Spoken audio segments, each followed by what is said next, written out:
I don't know that there has ever been more excitement for some schedules to get released. I personally am bullish now, very bullish that the season is going to happen. It feels real for the first time in a while. Got the whole crew here with me. Got Eric, Steve, Chris, Jeff, and Sam are in the house. We're going to break down all the games. We've got week 1 slate coming up real quick. We know the opening game of the season. It's going to be Houston at Kansas City. And Chris, you're going to be calling it. So your first reaction to seeing that one come up? Exciting. Obviously, we knew who one of the teams would be, as I have music playing in the background here. So nice. So we knew right off the bat. Someone's excited. Who brought the rookie? I'll tell you why I'm so excited about it. You ever watched live TV before? Come on. Yeah. The interesting thing, I mean, this one is obviously a rematch of maybe the greatest comeback we've seen in quite some time, right? The 24-0. The Texans are just rolling all over the Chiefs. This is 1 week. The Chiefs are like, maybe they just don't have it. And then they just come storming back and they end up blowing them out. Yeah. And that was with DeAndre Hopkins. No DeAndre Hopkins now.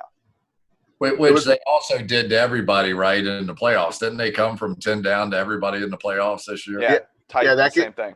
That game was so weird because you had that, like fluky, fake screen pass touchdown, right, to Kenny Stills, muffed punt by Tyreek Hill inside the 10. And then Bill O'Brien up 21 decides to kick a field goal on 4th and 1, and he probably should have just packed in the season at that point. You wonder, as a what looks like to be about a 10.5 point underdog week 1, you wonder if he'll be more aggressive this time around. Well, that's a great question. I can already hear Al coming on, and the first question he's going to ask you, Chris, is how do the Texans, who are probably going to be a 10-point underdog or something like that, how do they win this game? They had a 24-point lead, so they at least going to have a shot. And just got to hang on, baby, from there. But it's going to be an interesting week because now being in prime time in the first game of the season, as if the DeAndre Hopkins story wasn't big enough then, it's going to be insane now. Then you go to the question that you hope is that all the Kansas City Chiefs fans get a chance to go.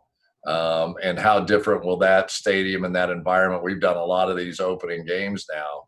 And how different will that environment be if we end up with a third of the stadium or nobody in the stands or whatever the case may be? So it's going to be a wild ride.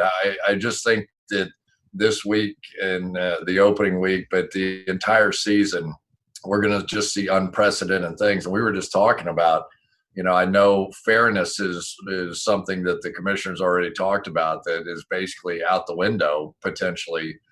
Depending on what they have to do to either play the whole schedule, play some part of it. Would they delay the beginning of it? There are a lot of divisional games in the first week of the season. So you would think, and I think Steve made the point, that we're gonna see, exactly, is there a second schedule? Is there a third schedule? Is there a fourth schedule with all these different contingency plans in there? I think it makes sense, right? Because there were rumors that it would be AFC versus NFC for 4 weeks, so they probably have some sort of – I'm sure they have a lot of different plans. But for now, we get to be excited about whatever they presented in front of us, which is, a pretty fun little week 1 slate. This is also the first game potentially where we get to see one of the new copycat imitation Chiefs go up against the actual Chiefs. The Texans spent the offseason just assembling all the fastest people they could. Brandon Cooks, Will Fuller was already there. They've got this group of speedsters now, no DeAndre Hopkins, so they're going to try and match up with Kansas City speed with their own speed and see how it works. Now, my hunch is that everybody trying to replicate that is going to fall flat because nobody else has Patrick Mahomes. And that's a pretty significant part of this. Now, Deshaun Watson, if you're going to have an imitation Patrick Mahomes, you could do an awful lot worse, but it still feels like a strategy that's destined to come up short.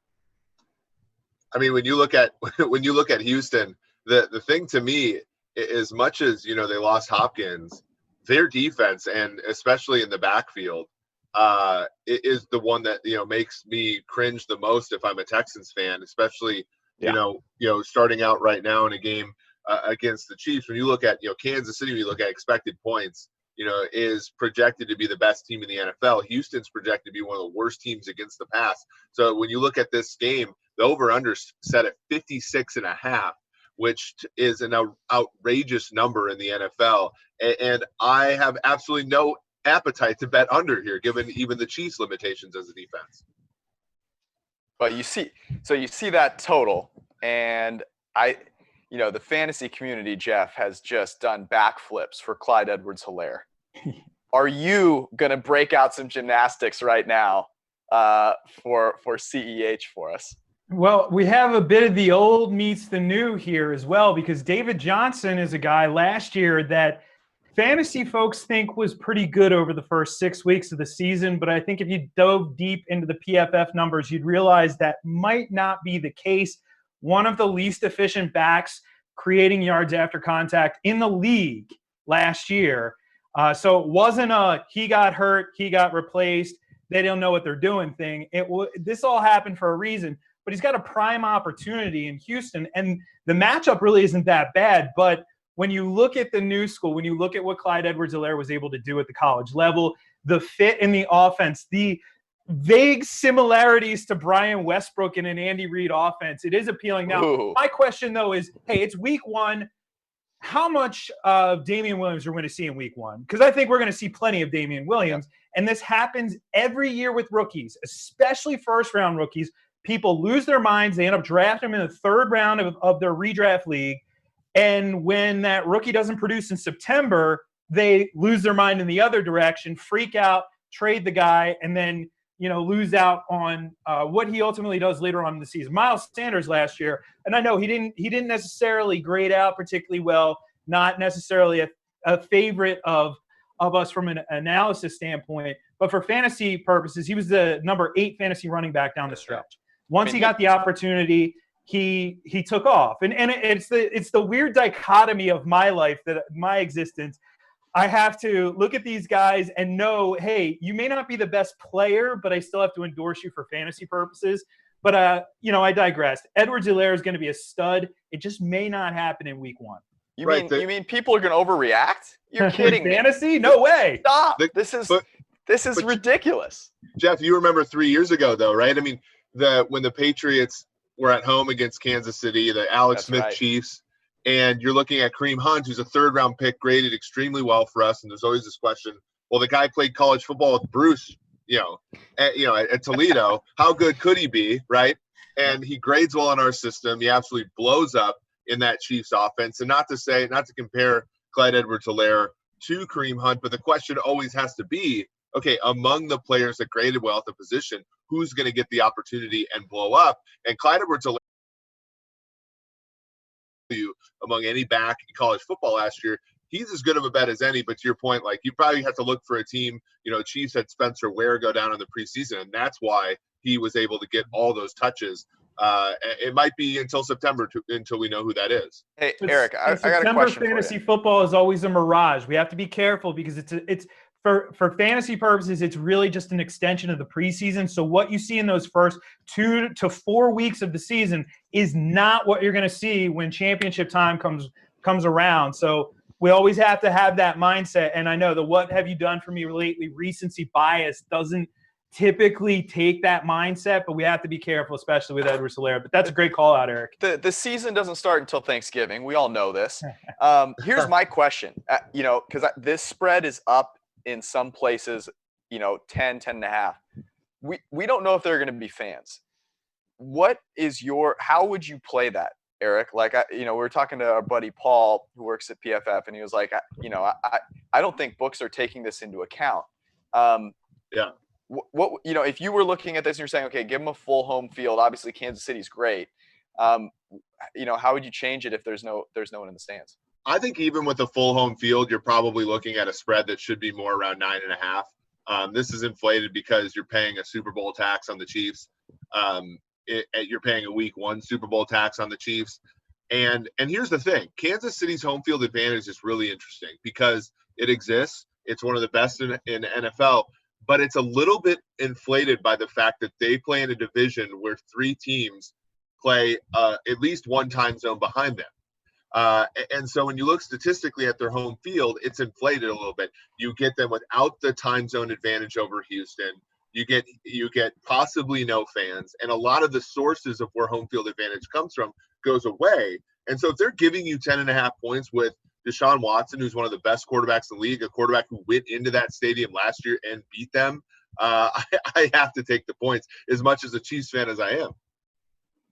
But you know what's interesting about this is how do you play the idea that the Chiefs played an extra month basically over everybody else, the whole offseason with nobody getting a chance to work out together. There's more turnover, if you will, on the Texans side of things than there will be on the Chiefs. So you're not going to have a chance to put the whole thing together in a way that you might otherwise. I mean, we're going to get the first real taste of what people like Bill Belichick will tell you, why preseason is you got to have it. Otherwise there's no reason to draft these guys because they can't possibly be ready to help you during the season. And I think the Chiefs will have a real edge just with the fact that they're more used to playing together than what the Texans will be. Well, the 2011 season, they had that limited preseason, right? So they had free agency like over 2 nights in July, right? The whole preseason got pushed back. There wasn't as much continuity there. And the start of that NFL season was points and yards all over the place. It looked like it ended up being one of the most explosive seasons in history. And I think it's interesting because people always talk about the chemistry on offense, and receivers and quarterbacks absolutely have to be on the same page. But we saw defenses in a bind that particular year. And if that is the case, Kansas City's going to score 60 because I don't care that Houston has the same guys coming back, and maybe they'll be able to communicate. They're not that good in the back seven in Houston. So if offenses have an advantage, it's something to keep an eye on looking at that 2011 season. What do you think, though? And I agree 100%, 20 of 22 starters coming back for the Chiefs. But you look at Houston, Bill O'Brien's problem has never been coaching, right? It's never been getting his team ready to play. It's never been X's and O's. They do lose Hopkins, but they have, continuity at head coach. They have continuity at quarterback. I think among all the teams in the league that are going to struggle with this, say like Minnesota with 15 draft picks, or the Bengals with, important pieces that they just, required. Like, I think those teams are going to struggle a lot more with that than Houston early on. But I do agree with you guys that Kansas City does have a decided edge and is a very good strategy for them seeing this coming and basically just trying to run it back again. You know what's going to be really interesting, and I don't want to jump too fast, but I think everybody's going to want a whole look at everything here. The other opening night game for us is going to be Dallas at the Rams. Of course, they're going to try and open the new stadium, and California may be the last state to open their border. Yeah.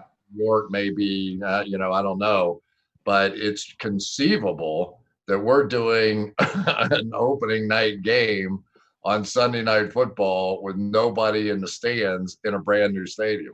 Hey, Chris, have you and Al practiced calling games via Zoom? Oh, yeah, we do it all the time. That's what we do. Yeah. We do that. Will Al join one of the cocktail hours with us? Got to get some reps in case you got to do stuff remote. I've already sort of dropped that hint. I think he may be a surprise guest to one of the happy. Ooh, that would be a little tease, just a little tease. I like you'll it. want to tune in. I mean, that game was a beatdown last year, though. Like, the Cowboys absolutely destroyed the Rams. So fans are not like the Rams are eyeing. They were already eyeing that game for this year because of how badly it ended up last year. Whereas a big contrast to the previous season in the playoffs, where the Rams thoroughly beat up the Cowboys on the ground, right? And right. Sort of these two teams have been sort of going back and forth the last couple of years. The comments coming out this week, Mike McCarthy basically saying, hey, to your point, Steve, we're going to have to outscore teams this season. I think that's really encouraging because, there are going to be a lot of teams, maybe like Chicago, who are going to try to lean on defense and average quarterback play and so on and so forth. Good on Mike McCarthy for basically saying, look, I'm going to throw, my hands in the air on defense and just try to score 35 points. And there's only a handful of teams that can consistently beat you when you do that. Hey, did Mike McCarthy come away a PFF guy after his time with us? Because the draft was off the charts, right? We're going to find out.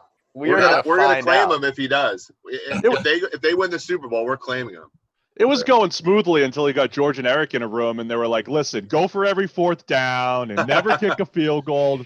Just cut your punter. It was going smoothly until those guys got Hey, him. humble brag, though. He recognized me at the Combine, and there's no way he recognizes someone if I just agreed with him the whole time. It's because you were standing with me, George. We were together. That's it. It was the height. Okay, so this game I find to be absolutely fascinating because the Rams are a team that I could very much see taking a dip this season. And the Cowboys are a team that I could very much see being a Super Bowl contender this season. And for all we know, that'll completely flip-flop. But there are some young, exciting players on both of these teams. Jeff, from a fantasy standpoint, your thoughts on this game? Well, the last time we saw these two teams square off, Tyler Higbee was in the midst of going absolutely bonkers. So the question, do the Rams continue to use him? Because it's one of the guys I'm getting the most questions over. People are afraid of Gerald Everett. From what I've seen, I don't think we have a reason to be. And it's sort of the perfect matchup against Dallas. The way their defense works, beat them in the short and intermediate. Well, you're not going to really beat them that way, but at least Tyler Higbee will do well for fantasy purposes. But you mentioned the Rams. That depth chart is really thin. When you look beyond the bigger names at the top, the wide receiver group, very thin. Draft Van Jefferson, not really sold on him, and he could be your number 4 or possibly even contending for your number 3. So I think that's good for Cooper Kupp. It's good for Bob Woods. Cam Akers, though, is going to be the big question. And now the good thing we can say about Cam Akers is he is used to running behind offensive lines that do not create space for him. So he will have that here. I do think that we'll see a lot of him, though, in the mix with Darrell Henderson. Unfortunately for folks who invested in Darrell Henderson, it's not a good thing. But Henderson was never really going to be a bell cow back. Akers, interesting. He's an interesting name that I'm trying to get shares of. So that'll be fun. Dallas, though, the biggest question for me, how do you use all 3 of the receivers? Does this mean Michael Gallup takes a back seat to CeeDee? And if that happens, is it in the short term or the long term? Right now I have him as the number 3, but it's hard to argue that, there's very few trios of wide receivers out there for fantasy purposes that have this much appeal. What I will say, and Eric will attest to this, though, our projections never like Amari Cooper, never like him. But now he finally comes down, and it sort of makes sense now where we're projecting him all along because of CeeDee being in the mix. But that's going to be a fun game. It's just, man, I'm really concerned with the depth that the Rams are rolling out with this year. You don't think CeeDee Lamb will end up in the slot eventually with this team? Ooh. Well, what about Amari Cooper? Because Cooper has done really well in the slot too. I mean, McCarthy has always used, those 3 wide receiver sets with great regularity. So to me, the really exciting thing about the Cowboys team is that you shouldn't know what to prepare for because they can take any one of those guys and throw them in the slot.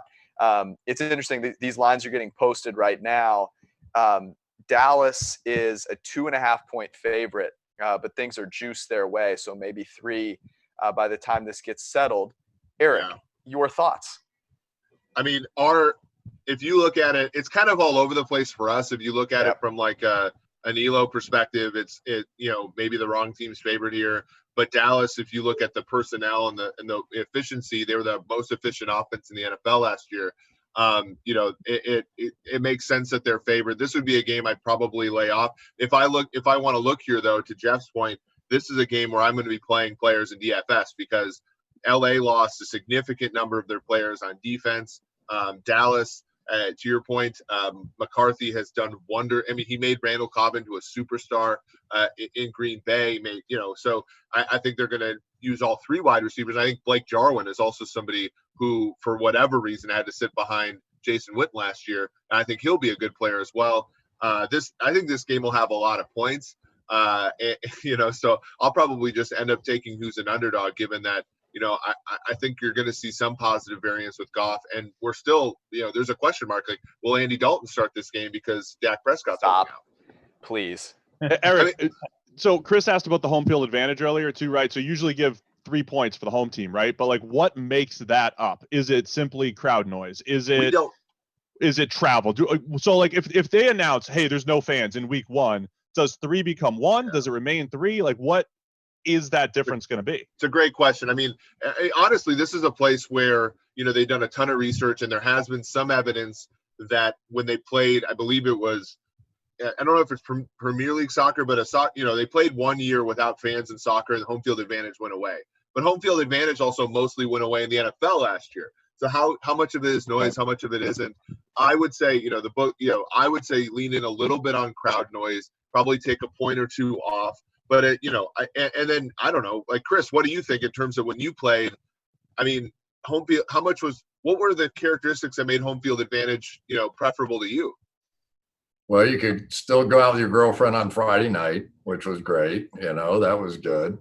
But I think overall, the interesting part for us, just as I played, was that with the no huddle offense that we ran, it was ease of communication.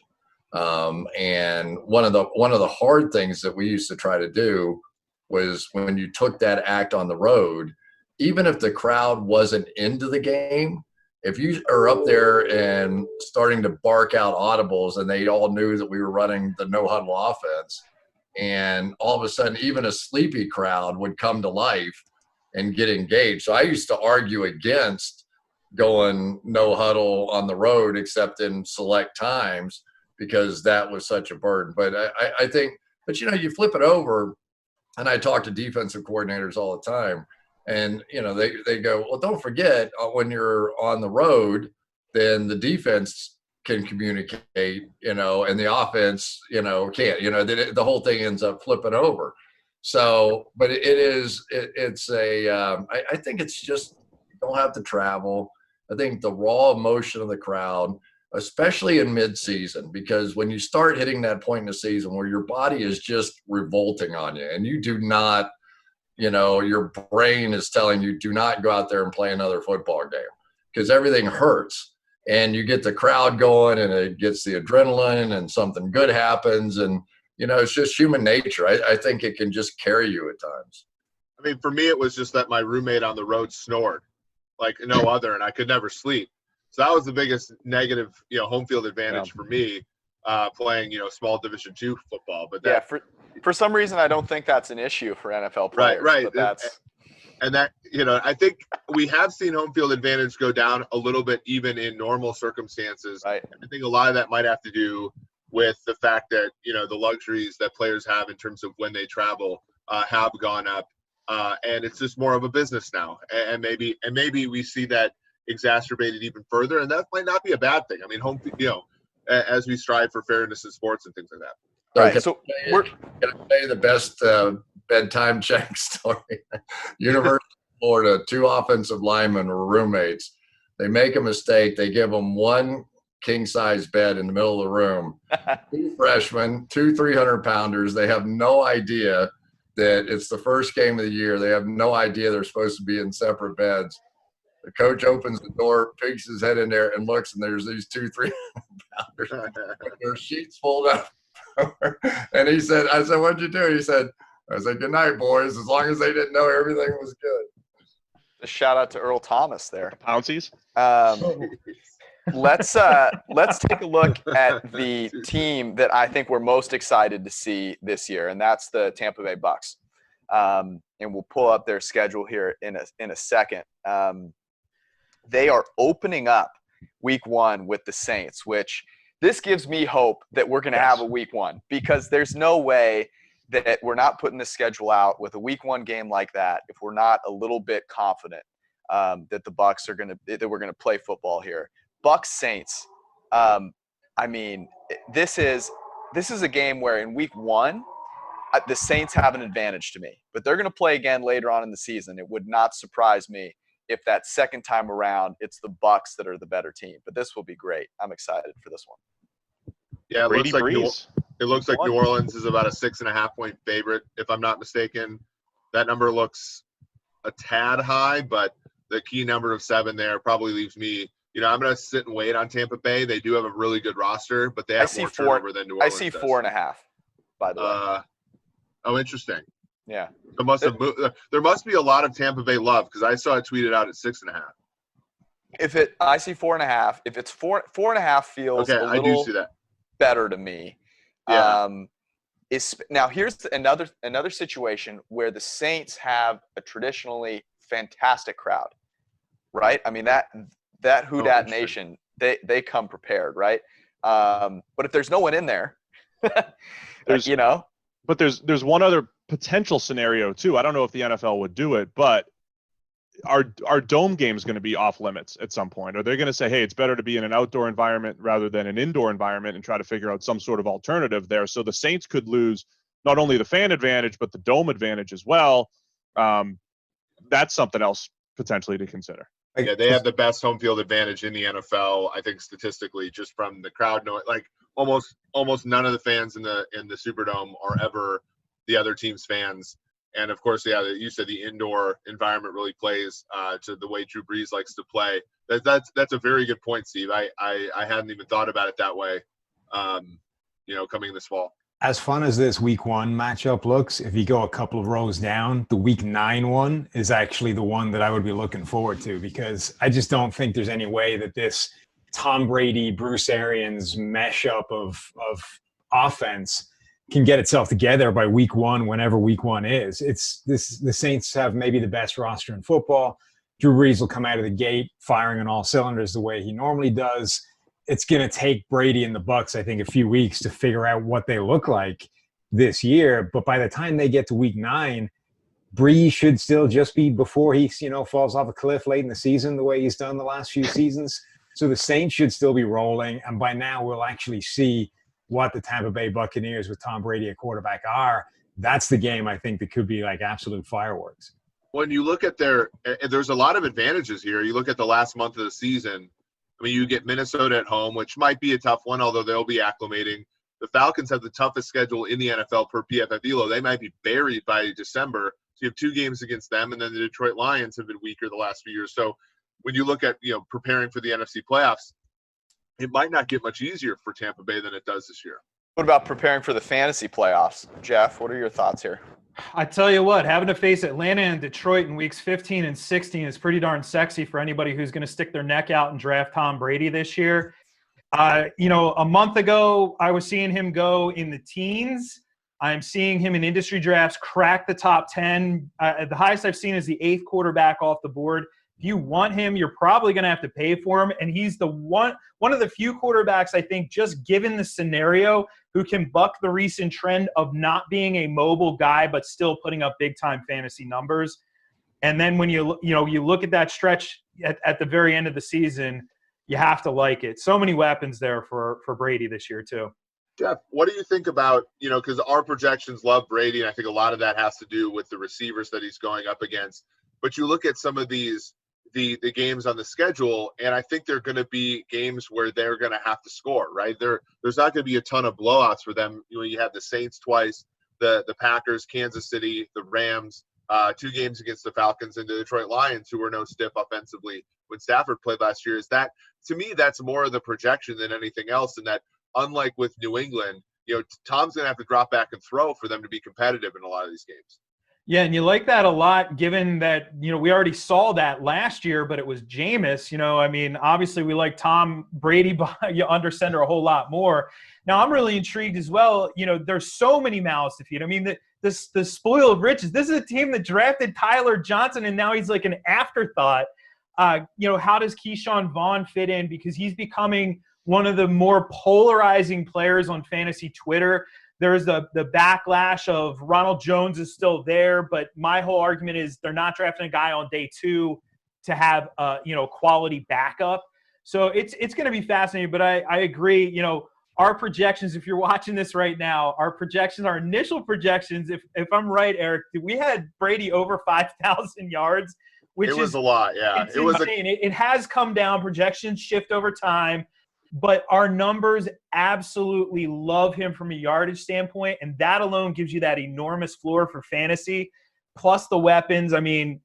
At 43 years old, I would have never thought it, but he's going to be a top 10 fantasy quarterback this year. How do you handle Gronk in that situation? Because there's on one hand, you don't know what he is after sitting out a year. On the other hand, if Brady isn't on the same page as Mike Evans and Chris Godwin right away, he's going to Gronk, right? Whether it's 30 snaps or 40 snaps a game, like he's going to go to the guy that he knows. He knows Gronk's going to be where he expects him to be.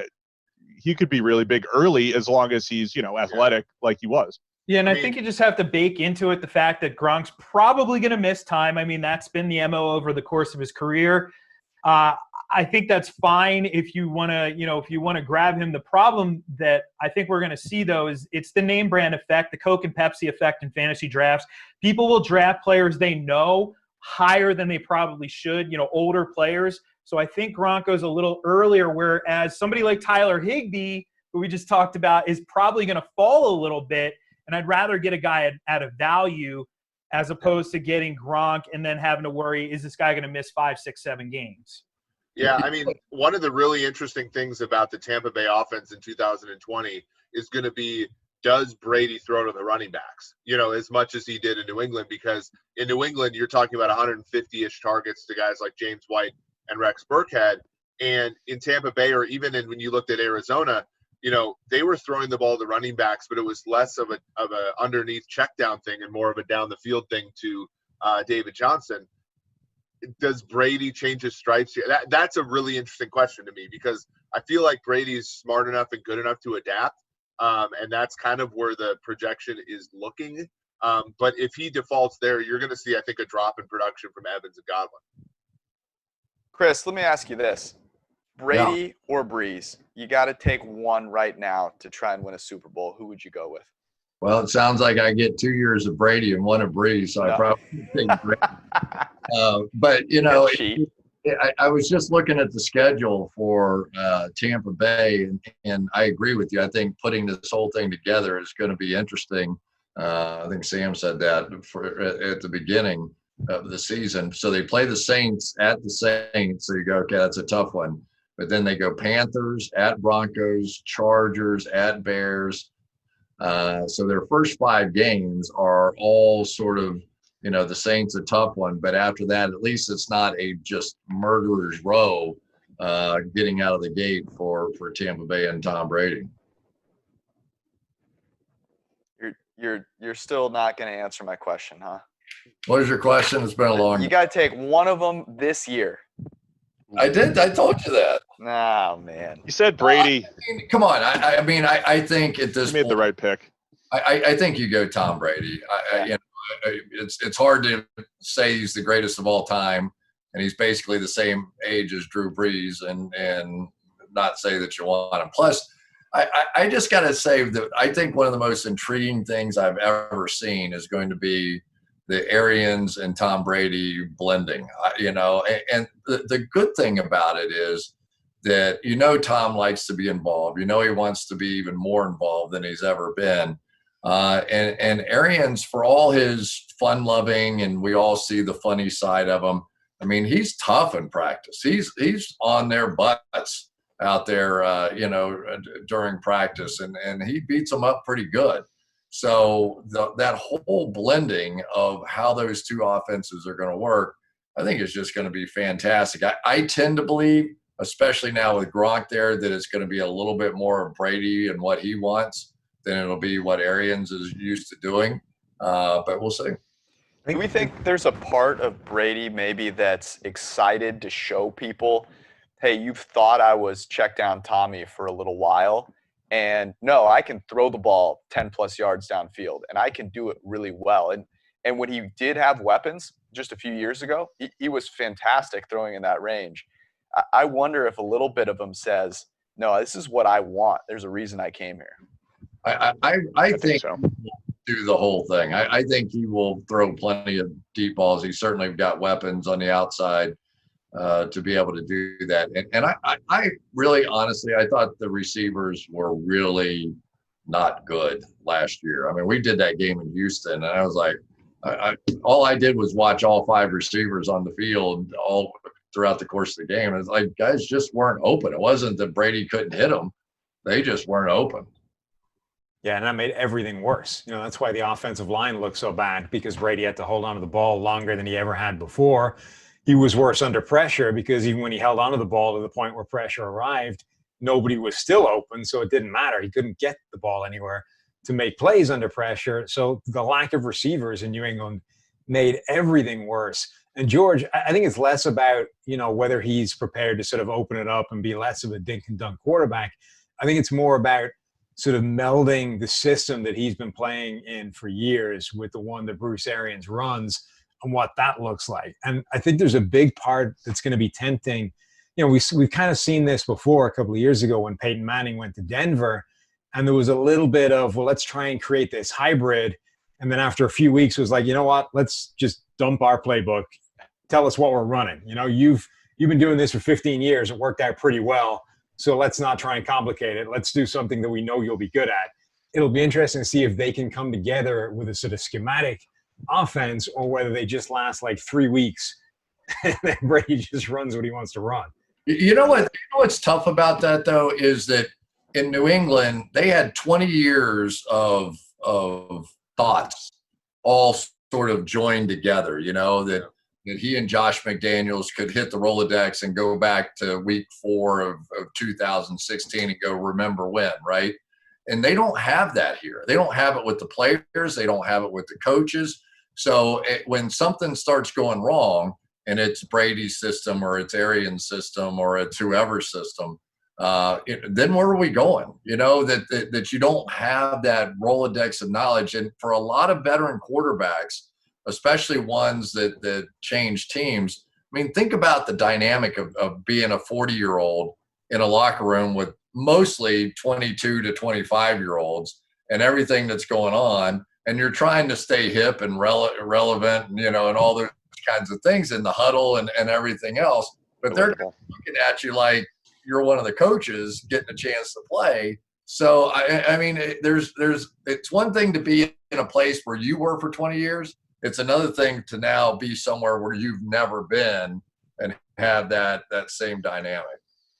I just think overall Brady likes the new challenge. Well, all of that stuff is part of the new challenge, and I think we saw him from about 14 to 18 or whatever, one of the best stretches of quarterback play in history. And I thought he very specifically said, I don't have the best deep ball in the world. I don't throw the ball 30 plus yards that well, and he got better at it. And he said, I got to make more plays outside the pocket. And there was a point in 2014 where he kind of turned that around. Like, he has found weaknesses in his game and turned them around for for a few years and stuff like that. So he likes the new challenge. I think that's a huge part of all of the stuff we're talking about, all these things that are going to be kind of working against their success, motivating him in his 43-year-old season. What we haven't talked about yet is Lamar Jackson against Ben Roethlisberger on Thanksgiving night. Now, I'm a little bit fired up for that one. That rivalry's always been great anyway. But do you think Ben now can come back and be what he once was? And because this is there aren't many shots left for Ben Roethlisberger as quarterback of the Steelers. Yeah, I mean, he's doing at least one yoga session a week around the golf. He's good. That's Chris's routine as well. Yeah. Well, and he was struggling in 2018, even before the injury in 2019. So, I mean, there's a double question, right? There's a question of whether he can return to form. He still hasn't played any more than like a game and a half without Antonio Brown, and whether or not he can be healthy. And those are, I think, are big question marks. And if they're not answered with a yes, it's tough to see anybody but Baltimore running away with that division. So, Jeff, I think he's going to love Deontay Johnson, though. Once he gets a chance to play with him more and more, he plays like Antonio Brown. And even a regressing Ben Roethlisberger, he regressed in our grades because he missed a ton of throws, but he still threw for over 5,000 yards because he still hits a bunch of throws, too. He's still aggressive. He still takes shots down the field. So I know from a fantasy perspective, I feel like Roethlisberger's pretty safe, and I feel like Deontay Johnson's pretty safe, too, because he's the new Antonio Brown type of skill player that Big Ben loves. He's got a lot of similarities with an early career Antonio Brown. And I think that for the fantasy playing public, a lot of people are going to look at, what have you done for me lately? We said earlier in the show, but what stats did you put up? What did you do last year? We can't do that with Deontay Johnson because of the quarterback situation. And I actually wrote about him at PFF.com today, saying he is undervalued and really criminally undervalued at where he's going in drafts. He's falling to the 10th round of current best ball drafts. I would take him happily in the 7th, which means I'm stealing him in the 10th. I agree with you 100% there. I think he's a fantasy star in the making. If I'm in dynasty leagues right now, I am trying to acquire him. If I can get him on the cheap right before, I'd rather, get in on the ground floor with him because his price this time next year could be a lot higher. And that's why I win my dynasty league every year, because I know these things. That's why. Humble brag, bro. Is that an expert league, Steve? It used to be an experts league, and all the experts, they all quit. It's all his minor league baseball buddies. It's a real. It's become a competitive PFF league. We just invited all PFF guys now. Here's the game that I have circled, and this is going to be our buddy Fred Goodell. He's excited about this one, Chris. Niners at Cowboys, Week 15. This is, a ratings bonanza, but two teams that are going to be fascinating to watch. What are your thoughts on the Niners this year? They have a quarterback that is average to a little above average. They don't have Emmanuel Sanders anymore. What do you think about the Niners trying to get back to the Super Bowl? Well, Emmanuel Sanders, I thought really gave that team a pop, when he came over. He was sort of the big play guy that was on that team. And so it's going to be interesting to see what they can do without them. They add another receiver in the draft, but he's the same sort of ball control type of guy that you're going to get with George Kittle and you're going to get with Deebo Samuel. And but they are a run first team. And when you match that up against the Dallas Cowboys, I think the Dallas Cowboys have a chance to look a little bit more like the Kansas City Chiefs if they can get over themselves and trying to run the ball a lot. I think at some point here, you're going to spread the field with three terrific receivers, and you're going to have one of those decisions to make. Yeah, you've got Zeke Elliott and one of the great players running the ball, but is this what puts this offense over the top? Remember, this wasn't a great division a season ago, and you just look at both Philadelphia and Dallas, they both improved. They both added weapons at the wide receiver position. I think it's a chance for the Cowboys to be the real passing team in this game. And while the 49ers aren't going to move off of their run and play action outside zone stuff. Well, that's our impact on McCarthy. He listened to me wax poetic and Eric wax poetic about passing on second and long. They're going to go in there. They're going to run play action on second and long. They're going to be efficient, and they're going to put up points. And that to me is the thing that people are forgetting with the Niners. The Niners were a very good passing team. They played a cakewalk schedule for the first 8 weeks of the season and were able to just beat these crappy teams with tremendous defensive playmakers and a pretty average passing game. Emmanuel Sanders shows up, that passing game moved to the next level, and they were able to win games despite having one of the hardest schedules over the second half of the season. So if the Niners cannot throw the ball, as much as they love to run it, where they were more efficient as a passing team relative to the rest of the league than they were a running team. And Eric, we talk about this all the time, but that's the thing that I think is forgotten about the Niners. Yeah, absolutely. And what really took them over the top. You look at them from a running perspective, they were about a middle of the pack team in terms of, being successful. Just 40% of their run plays earned positive expected points. They were 6th or 7th in the league in expected points, which meant when they hit the big plays, those, they hit for big, really big plays. But what really helped them in the passing game was yards after the catch, and yards after the catch specifically in long yardage situations. And to their credit in the draft, Brandon Ayuk is a player that I think can push that button even more, than Kittle and Samuel as well. So, they're going to have to get better just to stay the same offensively, I think, this year, but they're capable of it. Ayuk is really interesting because I think everyone was expecting them to, if they're going to go wide receiver, it would be to directly replace what they had in Emmanuel Sanders, because he did make such a big impact. Like Chris said, when he came over, it was immediately obvious that he gave them something that they were missing in that offense. And instead, they didn't really go that route. They got a Brandon Ayuk who is more like the other guys in terms of operating underneath and run after the catch and, explosive, but not necessarily take the top off the defense and operate in the intermediate and deep kind of levels.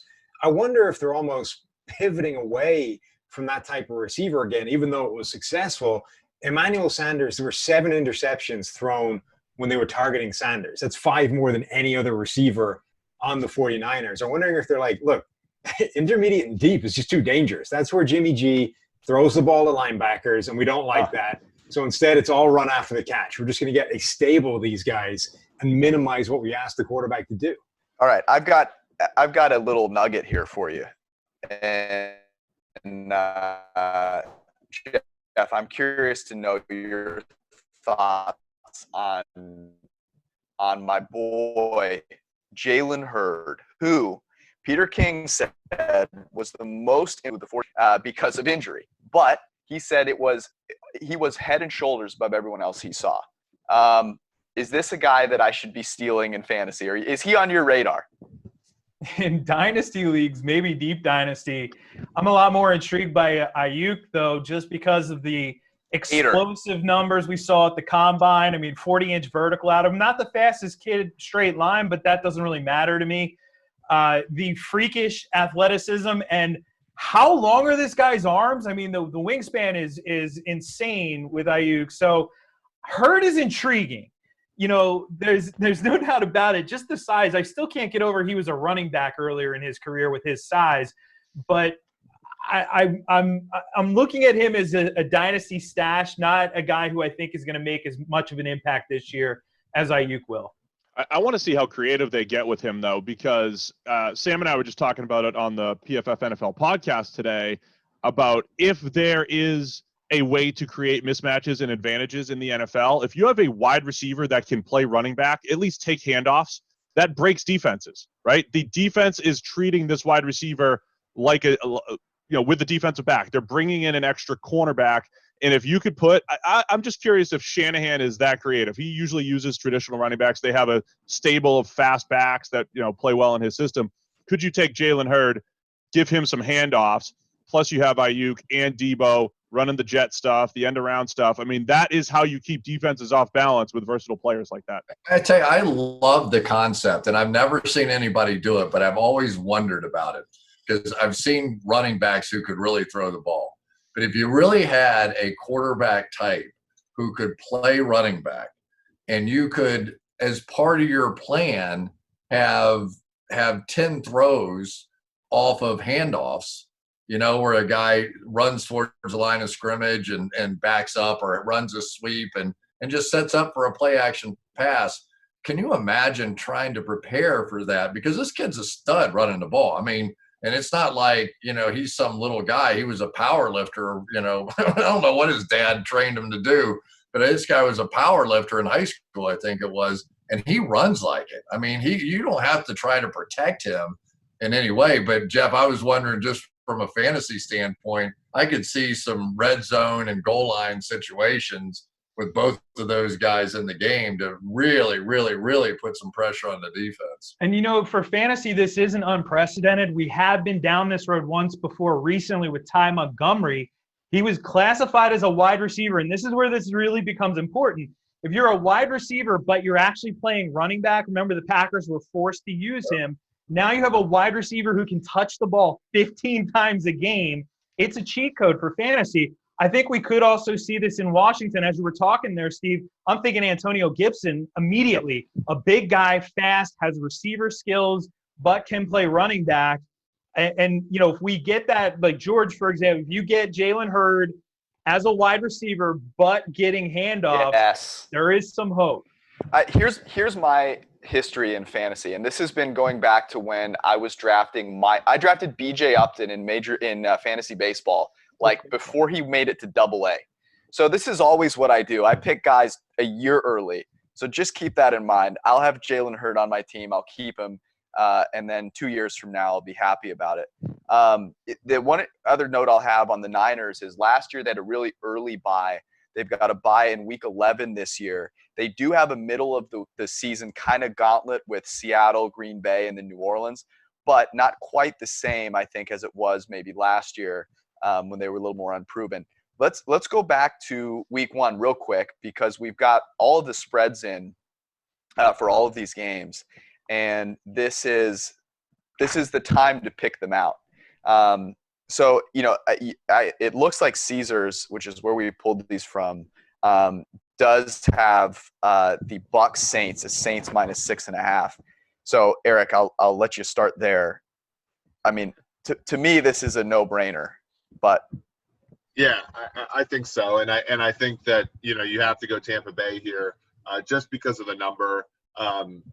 If this game's played in the middle of the season, I can't see it as any more than 3.5, and it's why you see it as a little bit lower in some places. So it's always about grabbing the right number. One that I actually really like currently, and this is going to go against almost everything we've said over the past 2 weeks. Green Bay is going to Minnesota for the first time in their history on opening day. They are currently getting 3 points, and it is +110. 3.5 even now. Yeah, I mean, if you only get 3, it's +110. It's probably 3.5. It's -110, -115. The Minnesota, it just drafted 15 players, and to Chris's point about acclimating those guys, like it's not clear that any of them are NFL players by week 1. Green Bay, 13-3 last year, probably more like a 10-6 team though fundamentally, but they do retain a decent amount of their defense. Aaron Rodgers is still one of the best quarterbacks in league history, and them getting 3, I think is egregious. You're telling me that you like Aaron Rodgers as an underdog against Kirk Cousins? Yeah, I can get on board with that. Yeah, especially if I'm getting a full field goal. Yeah, let me. That to me, if you look at these, that to me is one of the best. There's another one that I really like out of the gate here, and that's Tennessee getting 3 on the road against Denver in that second Monday Night Football game, opening night. And Denver's one of your darlings right now. You're predicting this, 2018 Bears, 2017 Jags type season for them, right? Yep. Yeah, I mean, the 2018 Bears lost on opening day to the Packers. So you can still do it. So you can still do it, and that was the game Rodgers came back from the dead and came back and won. And so, no, I mean, here's the thing. Tennessee, this is basically saying that Tennessee and Denver are equally good. And with Drew Lock, and we saw all the, he was top 5 in early down passes that were inaccurate and uncatchable, like all that kind of stuff. Tannehill coming off, one of the best seasons we've seen from him. I like Tennessee in that spot. There's a ton of opportunity here, though, sort of as we pick around at opening night here. Here's a team we haven't talked about yet. We've talked about Tom Brady going to Tampa Bay. The New England Patriots are going to show up on prime time early and kind of often this year. Chris, I think you've got them, week 2 or 3 against Seattle? Yeah, and we've only got them twice, which has got to be the first time maybe since I've been doing Sunday Night Football. We're going to get a look at them early, which is interesting to me. Like, what do you expect this team to look like week 1, 2, and 3? Because they're not going to have time to be together. It's going to be looks like Jared Stidham. And you mentioned the receivers. That's the same group he's got going this year. So, what's going to happen? He scores 6 points a game? I think the whole COVID dictated what Belichick did. I really do think that he looked at whether or not he wanted to take a young quarterback or not and thought about it and then said, I'm going to have 0 time to prepare my team, much less prepare a rookie quarterback, right? At least Stidham's been in the system. He's going to know what he's doing. He's going to have some feel. So he's going to go load up on defense and try and win it, the way that he was sort of brought up in this game, and the New York Giants and all those other things that he's been a part of. So I don't know how they're coaxing 10 wins out of this season. As you look across the lineup, this isn't one of those wow lineups in the National Football League by any means whatsoever. But we've seen it before. I mean, you always feel stupid anytime you go, oh yeah, Belichick's throwing off this year, or they're not going to make the playoffs, or Buffalo's the favorite in the division. And for 10, 12 years, you've been going, there they are again. They're in the Final Four and they're playing for another Super Bowl, and the whole thing. So it wouldn't stun me, but if I put this roster on with 90% of the coaches in the NFL, I'd say no chance they even make the playoffs. I think they're underrating Brady's impact through the years. I think there's too much stock being put into what happened the few times that Brady wasn't on the field. Matt Castle took over one of the best teams in NFL history, the undefeated 2007 team, and they went 11-5 with one of the easiest schedules in history and didn't make the playoffs because the Dolphins beat them out that year. And then the 2016, people say, well, they went 3-1 without Brady in 2016. That was also one of the best teams in Patriots history. They lost one game once Tom came back and won the Super Bowl.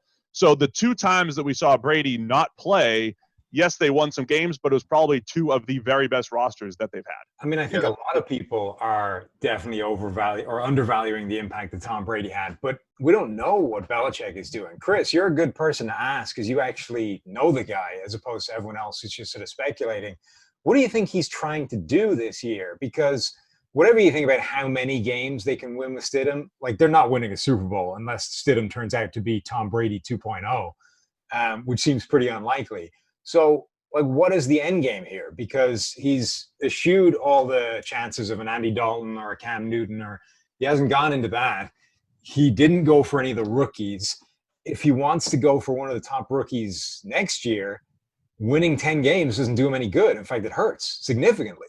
Yeah, I think Belichick's strength that's very rarely talked about is his ability to develop players.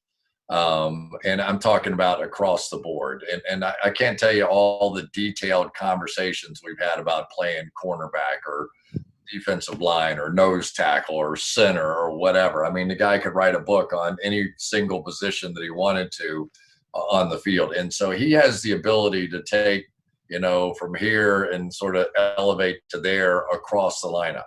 Now, the one place he has not had to do that is the quarterback position. For 20 years, you just sort of pencil in the name of your ace and you go get them, and then you go develop the rest of the players. So it's a great science experiment in many ways for him. But I mean, these are two of the most competitive guys I've ever been around in my life, and Bill Belichick and Tom Brady. And so you don't think that they're keeping score? I mean, they're not ever going to talk about it in an interview, but the next 2 years means a lot to both of them. Means a lot to both of them because they both want to be known for, as the guy that, didn't have to rely on the other. He could get it done on their own. So as fans, it's a fantastic thing to talk about. But I guarantee you, as people, Bill Belichick is coaching harder this year than he's probably ever coached. And I guarantee you, he thinks he's going to the playoffs. That he has seen enough from Stidham that he thinks he can play defense, create an offense around him that will work. I don't know what the form will take, whether it be conservative, whether, Stidham will be running the ball more, whatever the form this is going to take. But Belichick thinks he's going to the playoffs. And to your point about a science, I mean, the fun part about Belichick is that he's like a tenured professor at this point. Like, he could do whatever he wants. He's got so much equity that he can experiment here with whatever. And, it's tough. I mean, they have the 9th toughest schedule in the NFL this year per our power ranking metric. It's not going to be easy, even if Stidham is good and even if the receivers magically get open for him this year. But what's nice is that, you don't have to decide to win or lose, when a season starts, right? Like the Detroit Lions were 3-4-1 when their quarterback got hurt, and they ended up with the 3rd pick. And so, they can come out here, they're favored by about a touchdown in opening day. Like, they could get some wins under their belt and find out if they're really a good team. But one thing Belichick isn't is delusional. So what might happen is that they feel the season out for a few weeks and then decide, whether their team is worthy of being a contender or whether he tries to win the war and not the battle of what the 2020 season is between him and Brady. One of you guys wrote, and I don't know who it was, but it was really clever, that if Belichick goes 7-9, everybody goes, oh, look, he misses Tom Brady, right? And he can't get it done and blah, blah, blah. If he goes 2-14, everybody's writing, this guy's a genius. He knew exactly what he was doing. Yeah. He's taken. Yeah. Yeah, right? I mean, he's got – who wrote that? What are you – I don't want to give credit for it. Sam. There you go, Sam. Because this is my point. Like, what is a win for him? Because so, if he gets Jarrett Stidham to the playoffs, even if he does it like 3 years in a row, but they never have a shot of going any further because Jarrett Stidham isn't any better than that, does that win the PR war when we look back on this 10 years time and you're like, was it Brady or was it Belichick? Whereas if he resets, if he stinks this year and then targets a Trevor Lawrence or a Justin Fields and tries to reboot the dynasty again, like that's how he wins the PR battle in 20 years. Well, and he's always been that. I mean, he's had issues with he's had issues with Parcells, he's had issues with people before, and he's always played the long game. I mean, they went 10 consecutive seasons without winning a Super Bowl, and like they never went on tilt, right? They've always sort of continued the process. I don't see them this season, like I don't see them necessarily tanking the way that we, see it, like we can see it before the season starts. But I do think that if they get into a situation where it's a loser, they're not going to trade a first-round pick for an Andy Dalton or something like that. Like they will allow it to happen, in my opinion. But to Sam's point, I think that they will end up drafting a QB and ultimately win the war, the long-term one. Hey, Jeff, let me ask you a question, a fantasy question here, right? So I love PFF's Twitter, and I watch it all the time, and I always learn something from it. But one of the things that got tweeted out were the 4 highest percentage of blitzing teams, right?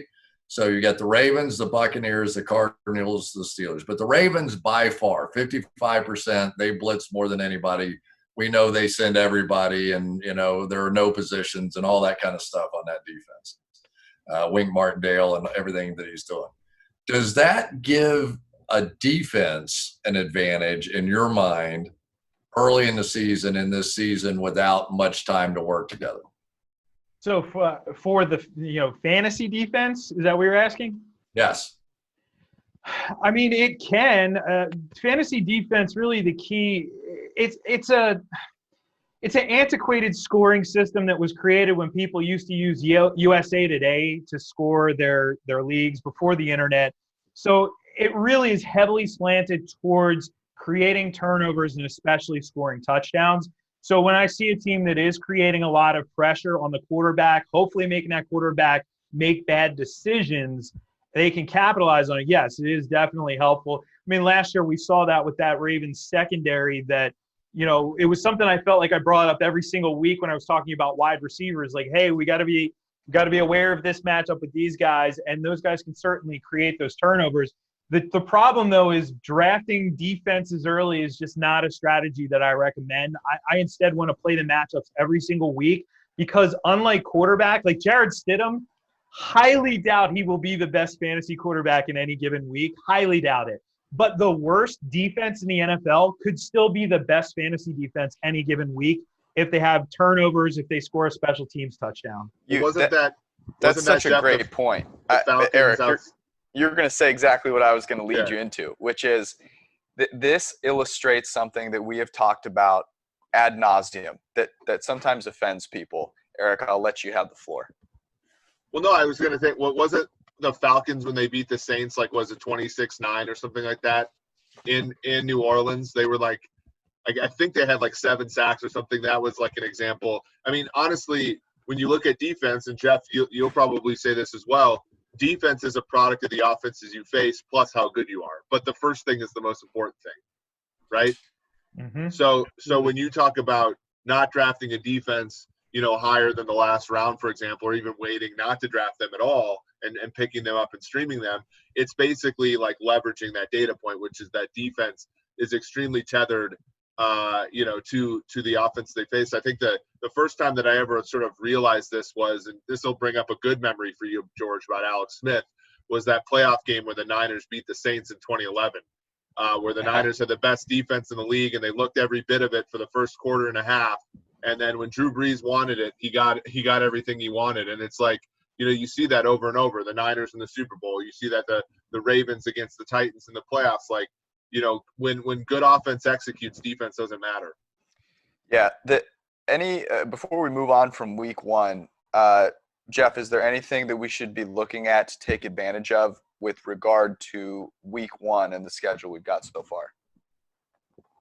I don't know if there's anything I'm necessarily going to take advantage of. I think, if we're thinking about week 1 just for season-long fantasy football, DFS is a different beast. We're going to talk about that when all the salaries come out later in the summer here. But The most important thing we want to take advantage of is our opponents at every step of the way. And one of the best pieces of advice I can give, it's not just a game on the weekends. It's a game all the time, including on draft day. I see people make this mistake where they draft for their teams and neglect to pay attention to what their opponents are doing. Your opponents are going to make mistakes. Make them pay for it.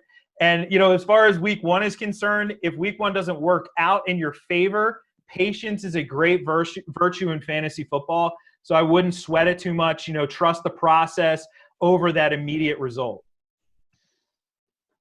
It's good. That's a good reminder. I often forget that until we all do. Monday morning. All right, let's pivot here to a couple of the primetime games, and we'll take a look at the Monday night slate. So the Monday night games to start, it's a doubleheader, Steelers Giants, and there's so many interesting components to both these teams. They both have questions at quarterback. They have questions at receiver. There's a ton of question marks with both these teams. I'm interested in the Giants because I think they had a really solid draft, and we gave them an A, if I recall correctly, with their draft. But a lot of Giants fans are not super stoked because they took an offensive tackle at 4. Could this end up being maybe a closer game than most people would anticipate? I think it'll be a good one. I think the Steelers didn't have an exciting draft because they traded their first-round pick for Minkah Fitzpatrick, and they got Chase Claypool, who might be their number 4 wide receiver in the first round. We're going to see the Giants have a lot more impact from first and second year players than the Steelers.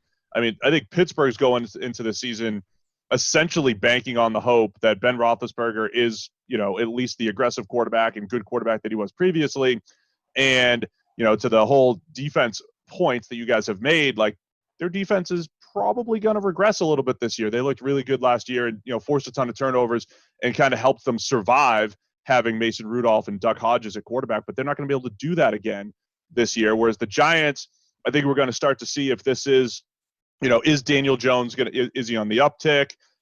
Having all the healthy receivers that he didn't have last year, is the offensive line improved?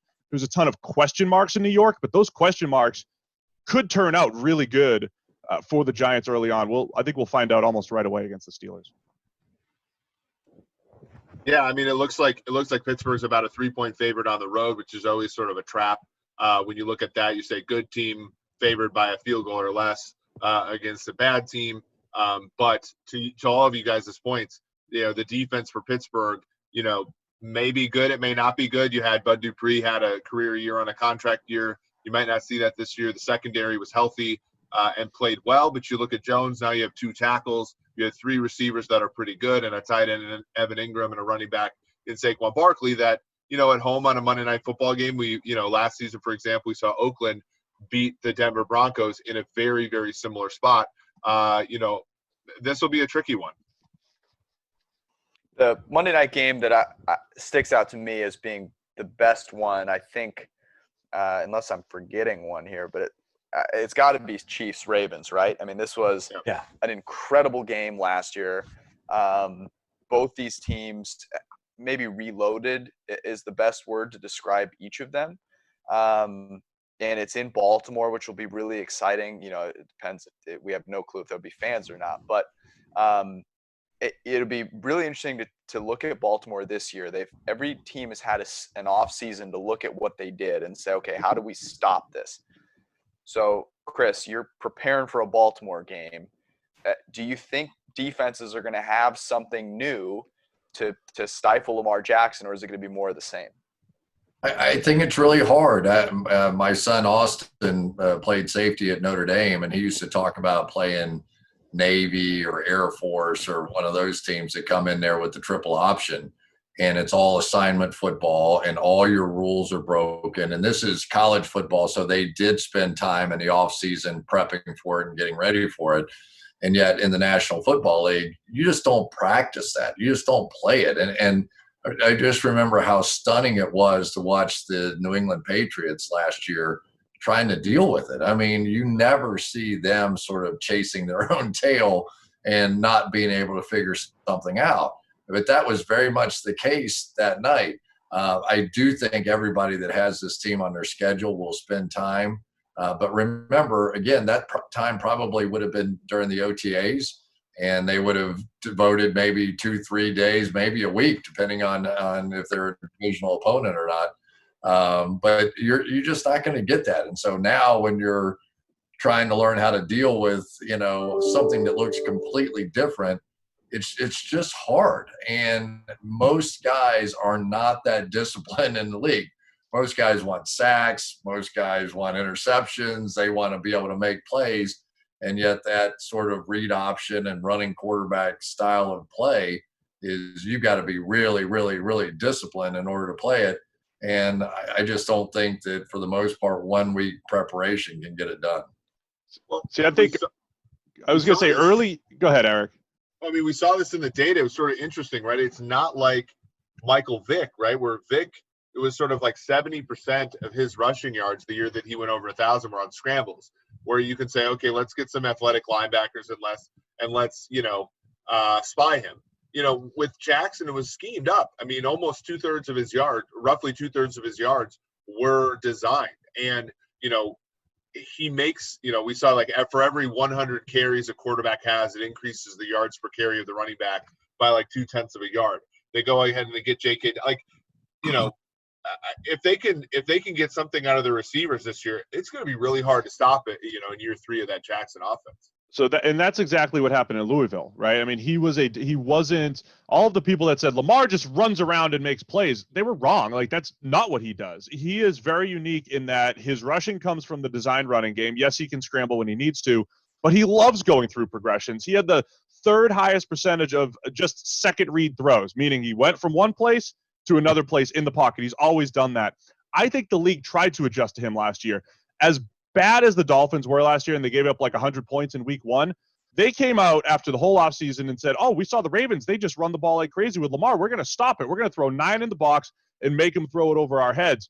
It was a good strategy by the Dolphins because Lamar, to that point, hadn't showed that he could do it. And then he comes out week 1 and showed, by the way, I can throw this year. That was the difference last year. Scheming up him in the running game, and by the way, his passing has developed at an incredible rate. So the Ravens were one step ahead of the league adjusting. So now you're adjusting to the run game and the pass game. It's going to be tough to do, but at least they have a little bit more time to try. And don't forget that Greg Roman was the guy who really set up that offense for Colin Kaepernick too. I mean, he is, other than Kyle Shanahan, I would say Greg Roman and Kyle Shanahan, if you were talking about who would you want to, who cares and who's most passionate about the run game, it would be those two guys. And he's uniquely well qualified to create this kind of offense, which I think is the point. The other thing is, Steve, you made a great point that I think this offense has developed now beyond the point where there's like an easy fix to it, right? There's no obvious answer that, okay, now we come in with this type of defense and this is how we neutralize the Ravens offense. It is now self-sustaining in this sort of run-heavy, almost unique style of offense. And I also think it's probably the best team out there to match up with the Chiefs because they're going to come at them in a completely different way to anybody else. So instead of trying to get into a shootout with them, which you're going to lose because you're not as good as they are, you are going to grind them down and keep them off the field. Patrick Mahomes is going to be sitting on the sideline getting frustrated, knowing that when he comes out there, they can't go 3 and out because they won't get back on the field for the next 15 minutes. Like this, I think, is the way to really frustrate an offense that's high octane, that's going to score at will and rack up points. Well, Sam, though, I think you just pointed out the way to beat the Ravens, which is to outscore them, right? I mean, sure. that's the way to beat every single one of these great offenses. Is ultimately, if you try to beat them straight up by stopping them, you're going to ultimately fail. The way to beat them is to score because when the Chiefs beat them in week 3, I mean, what happened? I mean, the Ravens missed a couple 2-point conversions that they never missed. I think they missed a 4th down that they may never miss. But the Chiefs basically just scored every single possession of the game. And that's really hard to, when, the Titans, for example, the way that they beat Lamar Jackson was to make them left-handed a little bit, right? And make them throw and throw in situations that don't behoove, Jackson being efficient, which is sort of that drop back game where, the other team sort of knows you need a completion, and you knows you need a deep completion, you can have some success that way. But it mostly amounts to, and McCarthy talked about this with the Cowboys, and mostly just says put pressure on them by scoring. Right. Well, I think so. I think they're both capable of putting pressure on the opposing offense. But the difference is the Chiefs are capable of doing that to everybody, right? Because they're just going to score against anybody. But the Ravens will put pressure on the Chiefs offense, unlike other teams, because they'll frustrate them. They just won't be on the field as much. And that puts pressure on you, because when you get back out there, you can't have one of those drives where you go 3 and out the way you can against any other team, because that's going to be another 15-minute drive by the Ravens, and you're not going to be out there for a while. If it happens against the Texans, what's the worst that could happen? They'll score again, then you just go back out there and keep racking up the points. It'll be interesting to see, because they did so well early in games. I think they were the only team that ran fewer than 100 plays where they were trailing in the first half last year. And if that just tilts a little bit, that's a big difference in what they've got to do. Jeff, some island games that catch your eye on Monday night. Just to talk about the Ravens really quickly, it is interesting when you look at the receivers they've drafted over the last 2 years. Speed. So obviously they have a type. They're adding Devin Duvernay this year, obviously with Brown last year. Even Prochet, I think, was an interesting later round guy.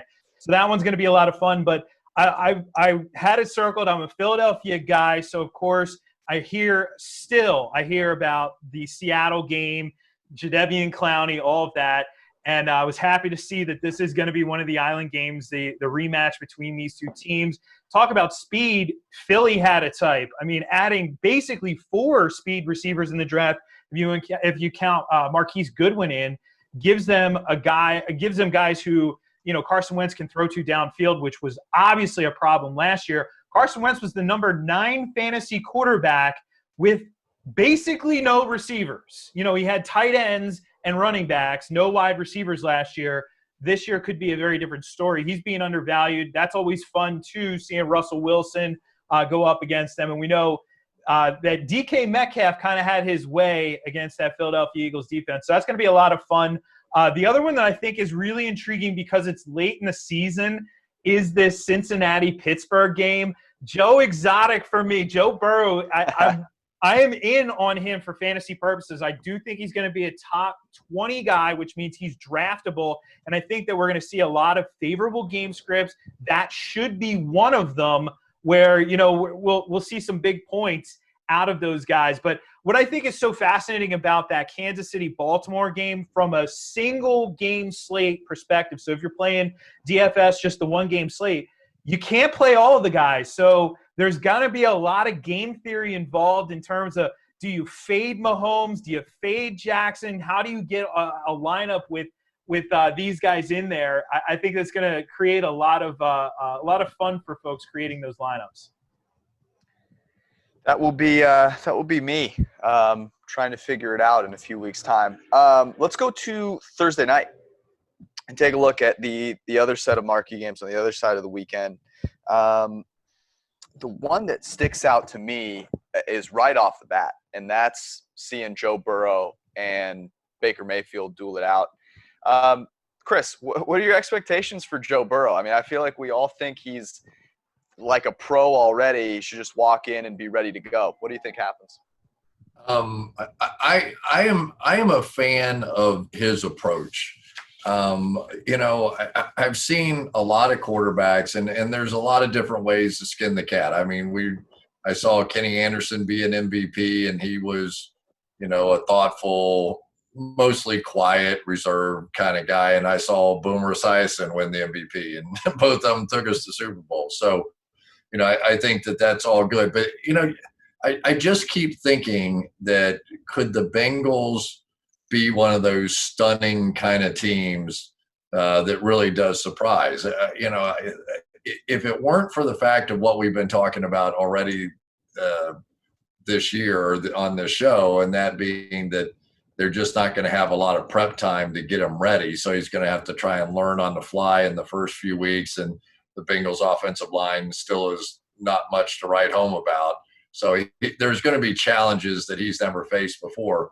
But I also remember studying, studied the center position at LSU, studied all those wide receivers. You went right down the list. There were so many times that Joe Burrow made plays under siege. I mean, guys, free runners or complete misses, and he made somebody miss, and he did a jump pass 30 yards down the field. So I don't want to say he's Patrick Mahomes by any means, but there's a little bit of that magic that you hope for. And I don't think physically that's it, but I watched this guy walk in the huddle, and you just see somebody who's a leader, who's a Troy Aikman, I think, kind of leader. Like Troy, what was that? Somebody said that Troy wasn't fun when he thought he was having fun. But, he was that dynamic guy in the huddle that nobody wanted to mess with, and he was an A player. And that's what I'm hoping for here. I think that kind of leadership from the quarterback position is something that they haven't really seen for some time. And I mean, you can feel it in Cincinnati already. I mean, there is a little buzz. There is a little bit of, hey, is it possible that we finally have one of those? Do we really have one of those at this point for the Cincinnati Bengals? But they don't name steaks at Jeff Ruby's after just anyone. That's at least what I've heard, and he's got one already. Well, so it sounds a little better than the Collinsworth. I'm just gonna say. Let me buy that, man. #1 steak in America, right? Oh man, Eric, what would you make the spread of this game? With Cincinnati and who? And Cleveland. Cleveland. Okay. I mean, it's interesting. I would say, if you're talking about Cleveland, Cleveland's probably 2 points, 3 points better on a neutral field. So, what do you think? I would guess this is 4.5, maybe. That's kind of what our power rankings would have it at. But it's interesting that who's the better quarterback in this game? I don't know if anyone's really willing to immediately say it's Baker Mayfield. I mean, are we overreacting to Mayfield's 2019 season? Yeah. Yes. And did we overreact to his 2018 season? Maybe a little bit. I don't know if we overreacted, but we certainly, used it to embrace confirming priors. We were all too happy to be like, hey, nailed it. And then 2019 happened. It's like, crap, we're screwed again. I just know we've graded 5 Baker Mayfield seasons, and 4 of them he's graded well above his peers. And his peers in 2018 being fellow rookies, right? So for a rookie in 2018, he was spectacular. And this is a very unpopular thing too, but if you're just comparing Baker Mayfield and Lamar Jackson, who everybody right now is taking Lamar Jackson over Baker because it's the last thing we saw, Lamar wasn't that good in 2018 as a passer, right? So Baker has 1 year where he was better than Lamar. Lamar has 1 year where he was better than Baker. There's still more to come here. So I think he bounces back perfectly fine. Were you surprised that Baker Mayfield struggled with protection issues the way that he did, that it seemed to unnerve him? Now, we know and we understand now that Odell Beckham was not healthy for most of the season, ended up with the surgery and the whole bit.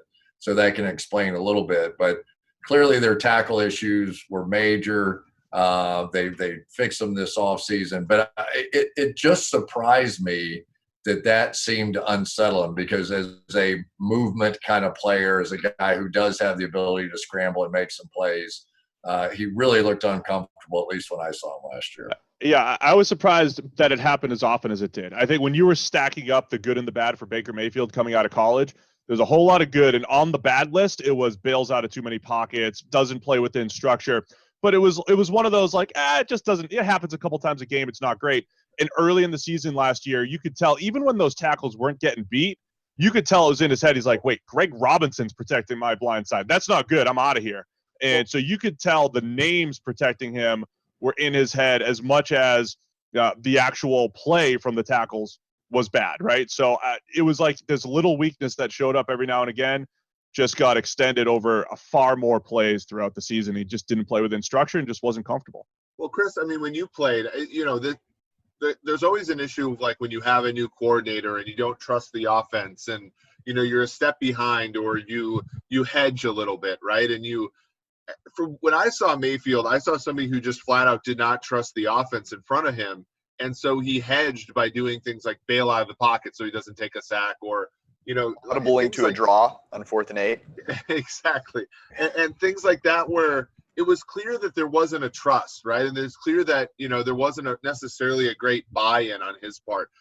If Stefanski's as good of a people person and as good of a play caller as he's made out to be, I think that has to be a huge come up for him, right? Because to me, with the players sort of in the middle of the pack there, that can make all the difference. Well, and you're going to get, I assume you're going to get the Kubiak style offense, right? You're going to get the stretch, you're going to get the bootleg, you're going to get the mobility sort of built into this offense in a way. I was, and Steve, maybe I missed that coming out of college, that he was bailing on out of pockets when he didn't have to. And of course, the protection at Oklahoma was certainly better than what he got in the NFL, at least last year. But, if I were Stefanski, who's dealt with some issues on offensive lines before, that would be my number one thing this offseason. If I got time with Baker, is like, okay, we got to fix this. You've got to be able to protect yourself with quick throws as much as whatever those tackles are doing. Well, yeah, I think a good offense, right? It's say if you have 35 or 40 passes in a game, you have 10 of them that are, all right, this is a gimme, right? This is a screen, this is a boot, whatever. You have another 10 that are a little bit in between, and then there's another 10 where you let the quarterback, hey, go play ball and be a star. It felt like last year there was a lot more on Baker's plate.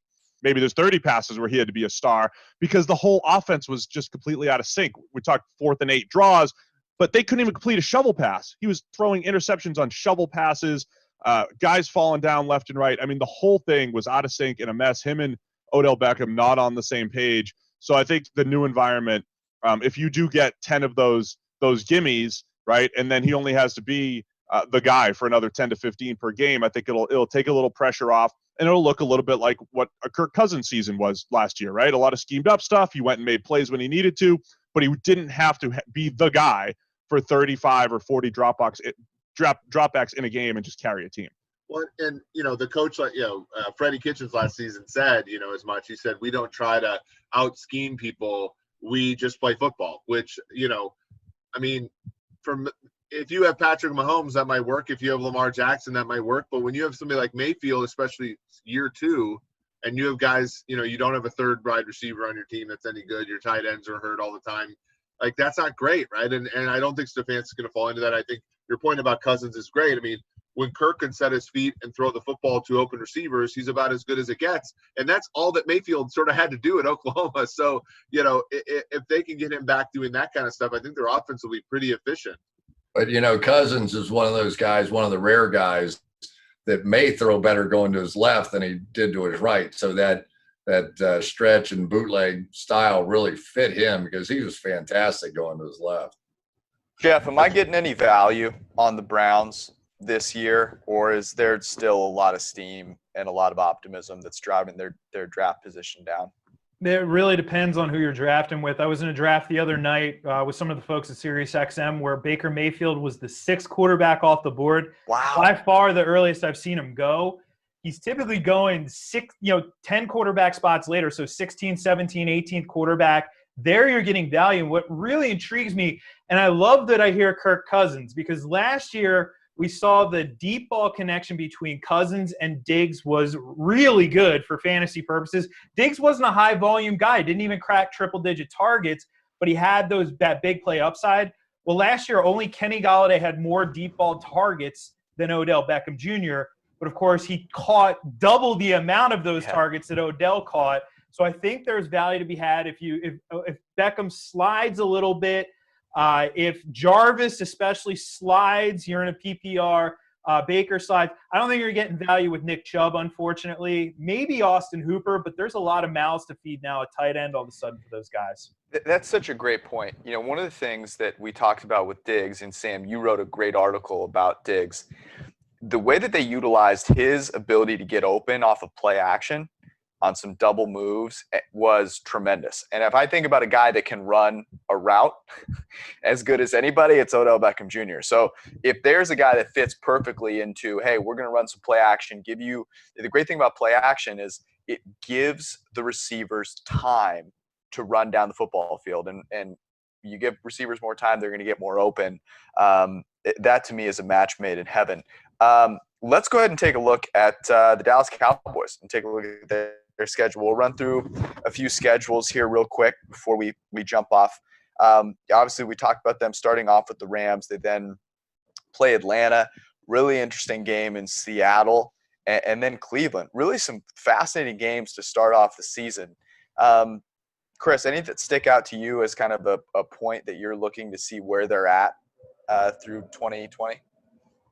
Well, the one thing that I would say is I want to see what this offensive line is now, that Travis Frederick's gone and what that's going to mean up front. And they've always sort of fooled around with that left guard position and exactly what that's going to mean. And then, Aaron Donald, here he comes right off the bat. Guess where they're going to line him up? They're going to find out right now what those guys are. Because I've got to think that Kellen Moore is going to want to get these wide receivers involved right away, get them spread out, give them a chance to go see what they can create one-on-one and in space and the whole bit. So to me, the intrigue is really about the Dallas Cowboys. Are we going to see a different team because of the fact that they unexpectedly got CeeDee Lamb and how it's the reason I think he's going to end up playing in the slot, because everything I saw, you just get the ball in that kid's hands and get out of the way.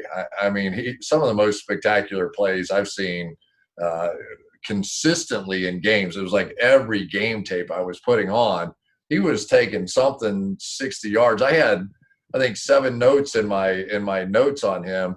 He made 6 people miss. He made 5 people miss on this touchdown. He made 6 people miss. It was amazing. It was like game after game after game. And those are the kind of guys that I think can just take a quarterback like Dak and turn him into something big time, because he's just going to create. Didn't it just look wrong, though, for a lot of those plays? You're looking at it and you're like, why are these guys falling off? Like that is not a tackle you should be breaking. I really do wonder how much of it was Big 12 defenses.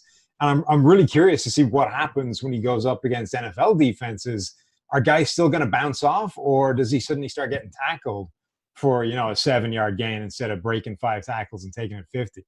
It's that weird body type that he has, right? And then we were trying to figure out what's his speed, right? Is he looks like he's 4.5, but he's still outrunning people, but it doesn't look fast. I think Dallas is just going to be in a lot of shootouts, right? I mean, they built this team to win on offense. They haven't, they lose Byron Jones in the secondary. The secondary has enough questions as it is without Byron Jones there, even more so now. So, I think they're going in. Mike McCarthy saying, hey, we got to pass. Well, yeah, you're going to have to pass to beat the Rams. The Falcons are going to give them a game where the Falcons can score some points. We know the Seahawks can score some points. We're talking about the Browns being better offensively. I think there's a lot on Dak's plate to produce at a similar level as he did last year. They have a bye in week 10. They have the second easiest schedule, and that's based on the average power ranking of their opponents. I circled 2 games, though. It's back-to-back, 15 and 16, Niners at home, and then Eagles at home. They've got to win these big games. They did not beat good teams last year. That's what we repeatedly saw. They crushed teams that didn't belong, and they lost to teams that were good. And it's going to be dependent, whether or not they're successful this year is going to depend on whether they can beat the Eagles in the games they need to beat them. It just felt, and maybe Mike McCarthy can bring this to them, it felt as though the Eagles just had more grit. Like they were just going to find a way to make plays, and they did. And the Cowboys did not in crucial situations. I think that's one of the reasons that we're bullish on them this year is they did not succeed in a lot of areas that are typically unstable. They're the best passing offense in the NFL last year, and it's time for them to put that in play when it really matters. So it'll be very interesting to see the Cowboys this year. not a tremendously tough schedule, so they should be able to make some moves. The schedule could go either way, right? When you look at Seattle, Atlanta, Rams, like there's a ton of teams that I think could be terrible, and it ends up being a really easy schedule. If things flip right, teams like Arizona end up being good. It could be tough for them. Did you, as a data scientist, just invoke grit? I did. We're trying to measure it every single day, Sam. I did. Just because I'm you the can't biggest- measure it doesn't mean it doesn't exist. You measure it with a stopwatch, right? It's just until your eyes blink. Staring contest. All right, let's go to another team schedule. Let's go to the Chiefs here. Trying to repeat. Eric, you're wearing a shirt that has Andy Reid on it, so why don't you get us started off? Your thoughts on the Chiefs schedule here, the 14th hardest schedule of opponents. Yeah, I mean, when I look at it, the first 4 weeks could be tough. And yet at the same time, much like I said with Dallas, if a couple of these teams turn, the wrong way, they could come out of it 4-0. But you look, Houston's a team that has a good young quarterback. Depending on who starts for the Chargers, that could be a good veteran team or a team starting over with Justin Herbert. Obviously, we just talked about the Ravens game, and New England starting Jarrett Stidham. So that's a really tricky one. They finished with 2 at home, which I think really helps them. I think my favorite game of these, though, and everybody's going to say at Tampa Bay is going to be their favorite game on the Chiefs schedule. But to me, my favorite game on the Chiefs schedule is Week 15 on the road against the New Orleans Saints. Anytime you get Patrick Mahomes in a dome, you have the possibility that he's going to throw the ball 75 yards in the air to Tyreek Hill, like he did in the dome in Atlanta in the preseason. So I'm all for the dome games. I'm looking at week 2 with the Chargers, right? Is Justin Herbert going to be playing football? I'm going to say no. I'm going to say Tyrod Taylor's playing football.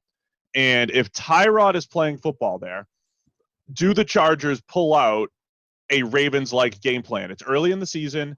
They've got a good defense. Do they go crazy run heavy, do what Sam's saying, and try to limit the Chiefs? Just lose 1 or 2 possessions from steal 1 or 2 from the Chiefs. Because if Tyrod Taylor's your quarterback, I don't think you're over there trying to go head-to-head with Mahomes. So I could see the Chargers using some kind of unique game plan. I think it's going to be tough defensively, or it could be tough for the Chiefs going up against the Chargers that week, the Ravens, and then the Pats can still cover a little bit on the back end. Like, those are challenging defenses to go up against, I think, early in the season. It potentially gives the Chiefs a really nice prep for the Ravens, though. Like a week before, you get a crappier version of what that is.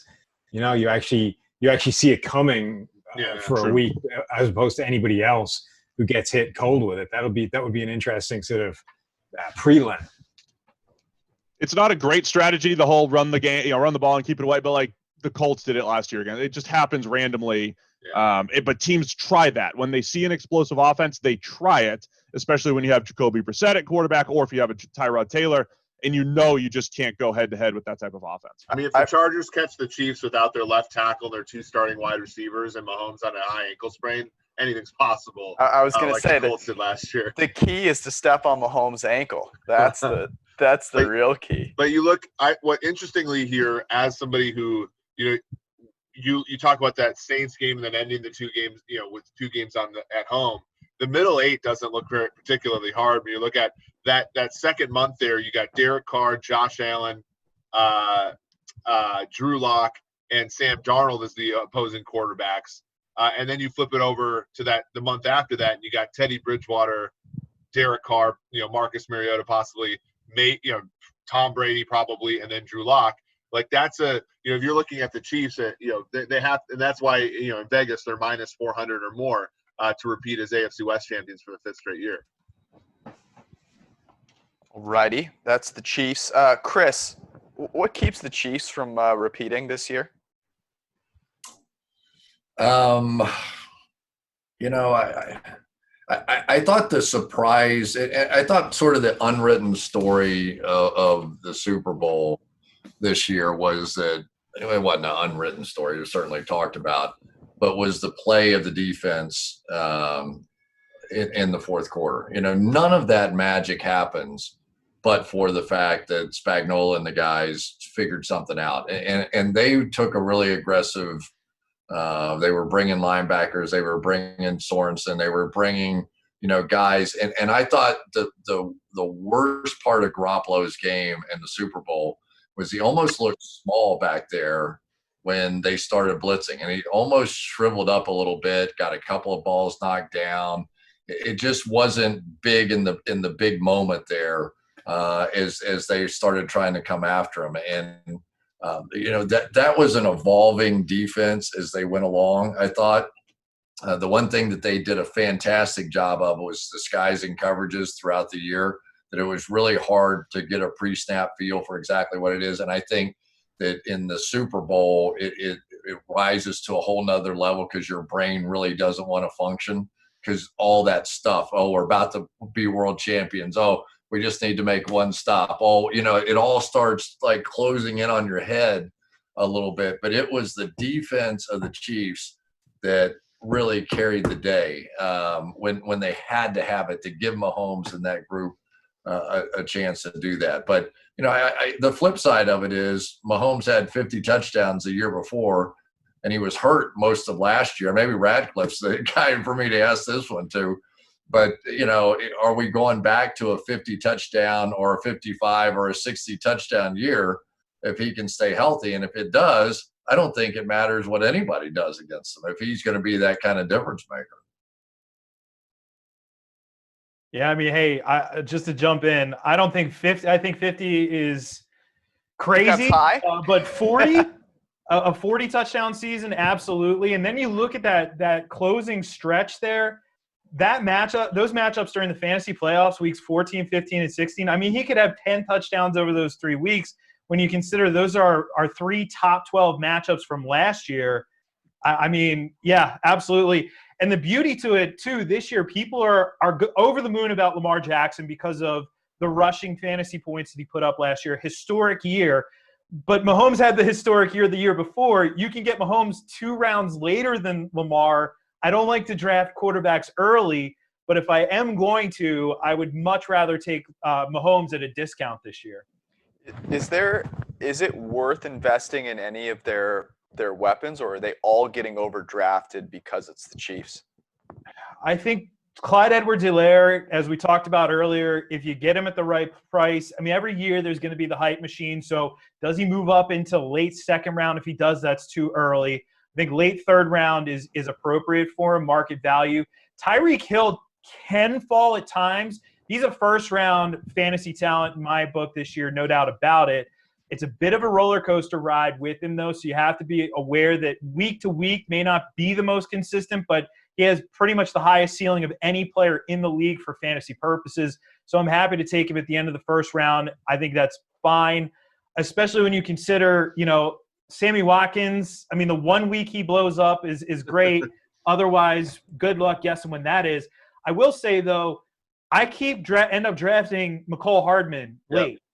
I think, you look at what he did the first year. You look at the explosive upside, the touchdown productivity, and it's only, I think, going to get better this year as they get him more involved in the offense, and especially with hopefully a full season with Mahomes healthy.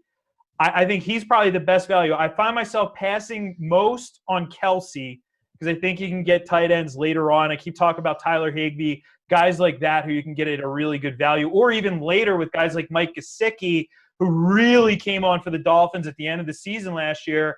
And I'm really excited to see him once Tua gets under center for the Dolphins. Yeah, I mean, when you look at Hardman, not only does he give you explosive, I think he led the league, or yards per target last year were sort of off the charts, but you also get the kick return variance that he can have, taking 1 or 2 of those to the house. And he was taking targets and snaps off of DeMarcus Robinson near the end of the season. I really like that shout out, Jeff. I think the big takeaway here from tonight is optimism. And Schefter tweeted out about 45 minutes ago that, should they need to delay things because of the coronavirus, that the NFL would consider pushing the Super Bowl back by weeks or even a couple of months potentially, while not having to make significant matchup changes to the regular season schedule that was released tonight. So as we look at the schedule that we see tonight, I think a lot of us were expecting, hey, is this just a couple of weeks worth of excitement and then we're going to see a change? But it seems as though the NFL has really taken a stand here and said, look, we're going to put all of our effort into creating a schedule, and then we're going to put all of our effort into making sure we play that schedule. And obviously we hope that is the case. If so, it'll be one hell of an exciting season. Whether there are stands in the fans, whether Chris and Al are zooming in to call the games or not, it should be pretty exciting. We'll, of course, be along the road with you the entire way. Go to pff.com and you can get the fantasy angle, the betting angle, any angle that you want. We've got it there for you. So hang out with us along the way as we wait for the regular season. And, of course, stay safe. Thank you guys for tuning in, and we'll be back as soon as there's more football to talk about. Thanks, guys.